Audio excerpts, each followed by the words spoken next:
प्रिय विद्यार्थियों, आज हम पढ़ेंगे निर्मला उपन्यास का भाग 2।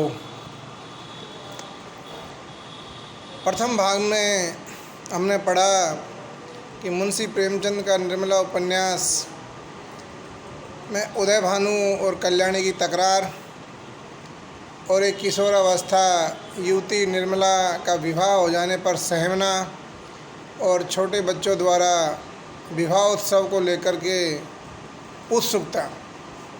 आज हम देखेंगे कि भाग 2 निर्मला उपन्यास का क्या कहता है। भाग 2 में मुंशी प्रेमचंद ने 3 चीज़ों पर फोकस किया है। एक तो विवाह में हम किस तरह से दिखावा करते हैं, किस तरह से उस आडंबरपूर्ण हम तैयारी करते हैं, इसको इसमें चित्रित किया है। दूसरी बात है कि बाराती किस तरह से नखरे करते हैं। तीसरी चीज़ है कि महिला अपने बच्चों की ममता में किस तरह विवश होती है। और चौथा एक कठिन प्रहार है इसमें महिला का आत्मनिर्भर न होना।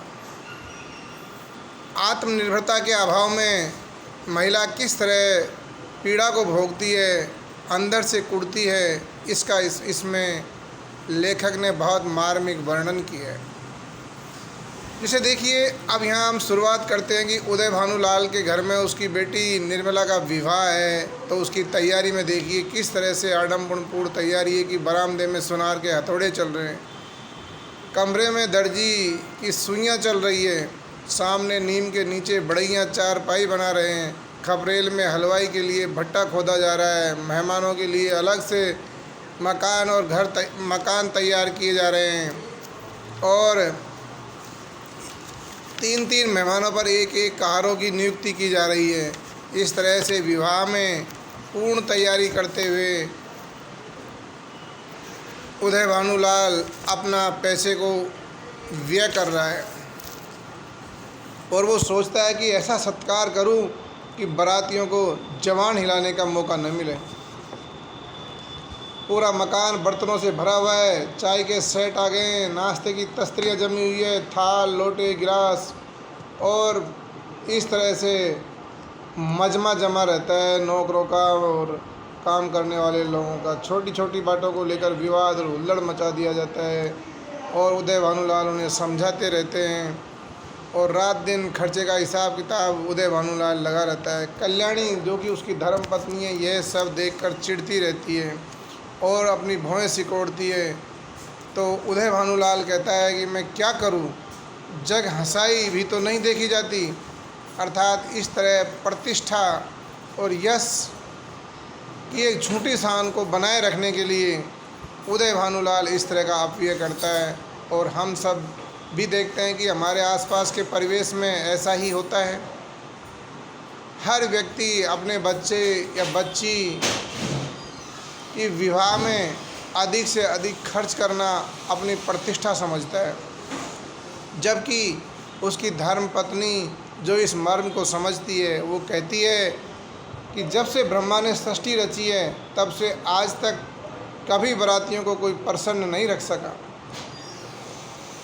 उन्हें दोष निकालने और निंदा करने का कोई न कोई अवसर मिल ही जाता है। जिसे अपने घर रूखी सूखी रोटियां भी मैसर नहीं, तो वह भी बारात में जाकर तानाशाह बन बैठता है। तेल खुशबूदार नहीं है, साबुन टके शेर का जाने कहाँ से बटोर लाए, कार बात नहीं सुनते, लालटेनें धुआं दे रही है, कुर्सियों पर खटमल जमे हुए हैं, चारपाइयाँ ढीली है, जनवासे में जगह हवादार नहीं है, ऐसी ऐसी हज़ारों शिकायतें वो निकाल लाते हैं। उन्हें आप कहाँ तक समझाइएगा, बस मौका मिला चाहिए उनको तो। और तेल अच्छा रखोगे तो भी ये कहेंगे ये तेल तो रंडियों के लगाने लायक है, हमें तो सादा तेल चाहिए। जनाब, यह साबुन नहीं भेजा आपने, अपनी अमीरी की शान दिखाइए, मानो हमने साबुन देखी ही नहीं है, ये कार नहीं यमदूत है। इस तरह से बाराती 10 तरह से अपनी आंखें चमकाने लगते हैं।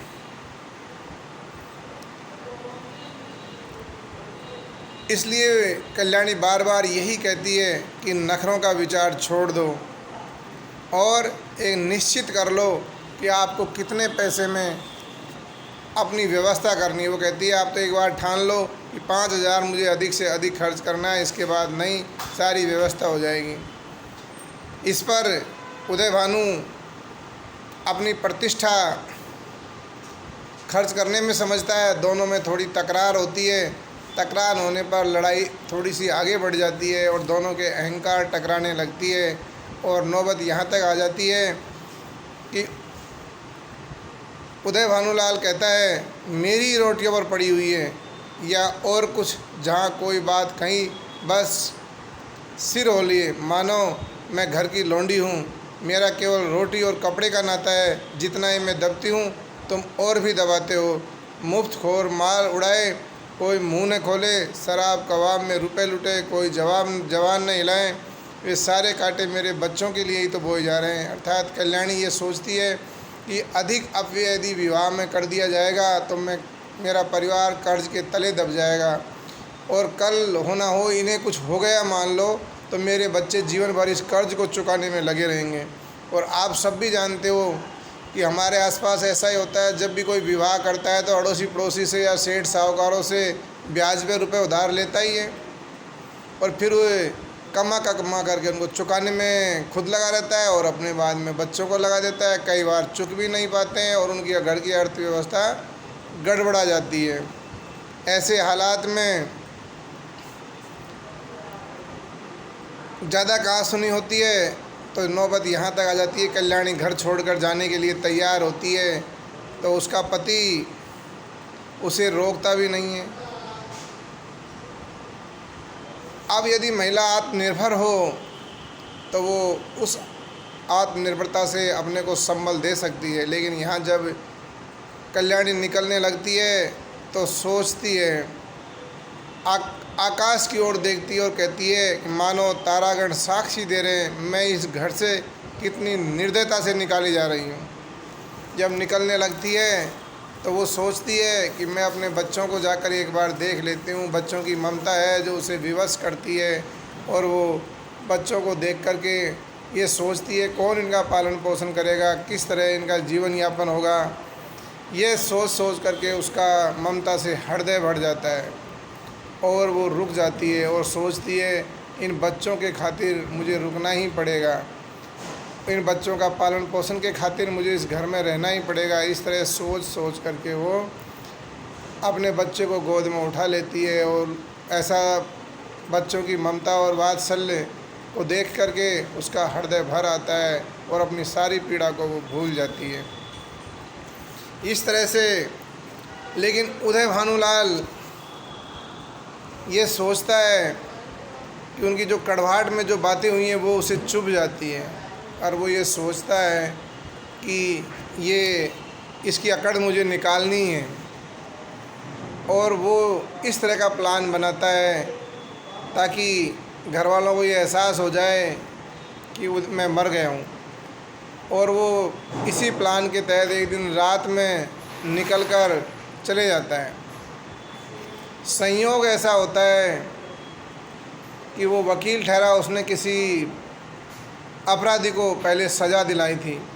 2 दिन पहले ही वो अपराधी छूट कर आया था और वो इस ताक में था कि ये वकील कब मेरे चपेट में आए। उस दिन संयोग से वकील रात को निकला और उस अपराधी को इसका मौका मिला और अपराधी उसके पीछे पीछे हो लिया। और उसका प्लान तो ये था कि मैं गंगा के किनारे अपने वस्त्र रख करके निकल जाऊंगा ताकि लोगों को एहसास हो कि नदी में डूब कर मर गया। लेकिन वो इस तरह कर पाता इससे पहले ही वो उस अपराधी के संपर्क में आ जाता है और अपराधी गली के नुक्कड़ पर उसको अपने द्वारा दिए गए दंड की याद दिलाता है और कहता है कि या तो तुम मुझसे आज पैरों में गिरकर माफ़ी मांग ले, वरना आज मैं तुझे छोड़ूंगा नहीं। वकील तमतमाता है, थोड़ी सी कहा सुनी होती है और इतने में ही वो उसका एक लठ सिर में मार देता है और वकील स्वर्ग को सिधार जाता है। इस तरह से भाग 2 का अंत हो जाता है। प्रिय विद्यार्थियों, इस भाग 2 से निष्कर्ष निकलता है कि एक तो हमको विवाह में अनाप शनाप पैसा नहीं खर्च करना चाहिए।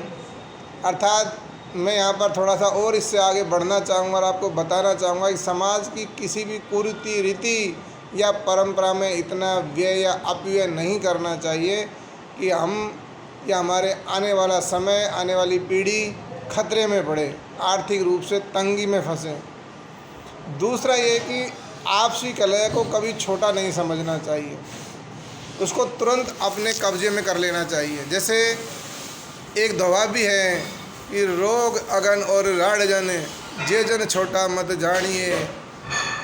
अर्थात रोग अगन और लड़ाई, इसको कभी भी छोटी नहीं समझना चाहिए, शुरुआत में ही कब्जे में कर लेना चाहिए। अगर उदय भानु भी अपनी पत्नी को इस तरह से प्रताड़ित नहीं करता और कब्जे में कर लेता, अर्थात वो लड़ाई नहीं करता, थोड़ी सी ढांढस दे करके अपने प्यार से उसे हाथ पकड़कर रोक लेता, तो न तो इतनी कड़वाहट घुलती और न तो कल्याणी इतनी पीड़ित होती, न उदय भानु को घर छोड़कर जाने की नौबत आती। लेकिन पति पत्नी के बीच में जो अहंकार होता है वो कभी नहीं होना चाहिए, समरसता के साथ दोनों को रहना चाहिए। इस तरह की इस भाग से हमें प्रेरणा मिलती है। तीसरी हमसे इसमें सीख मिलती है कि महिला को भी आत्मनिर्भर होना चाहिए। अगर आत्मनिर्भर हो जाएगी तो उसकी बहुत सी पीड़ाओं से उसे मुक्ति मिल जाएगी। इस तरह से 3 तरह से ये भाग हमें नई शिक्षा देता है। धन्यवाद। कल हम इसका अगला भाग पढ़ेंगे।